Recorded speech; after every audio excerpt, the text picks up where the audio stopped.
Pendant ce temps, le président Emmanuel Macron est au plus bas dans les sondages et il se rend au musée du Louvre aujourd'hui. Après l'alerte lancée par la directrice du Louvre, le musée est dégradé, l'obsolescence de certains équipements, l'urgence de faire des travaux. Il faut sauver le Louvre, un chantier hautement symbolique pour le chef de l'État, Arthur Delaborde. C'est là où il a fait ses premiers pas de président qu'Emmanuel Macron entend revenir sur le devant de la scène.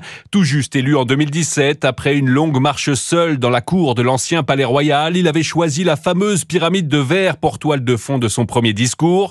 Aujourd'hui, il placera le Louvre au centre du prochain grand chantier présidentiel après Notre-Dame de Paris. L'occasion de remettre ses habits de bâtisseur en surfant sur l'image du musée le plus visité du monde, symbole de ce qu'il appelle l'éternel français. Emmanuel Macron tente ainsi de tourner la page de l'isolement et de l'impuissance qui lui colle à la peau depuis la dissolution.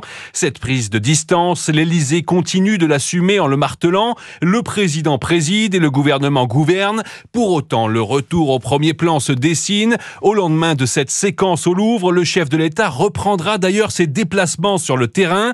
Il sera demain dans le Nord et dans l'Aisne, avec en tête l'idée de retisser le lien quelque peu abîmé avec les Français. Arthur Delaborde pour Europe 1.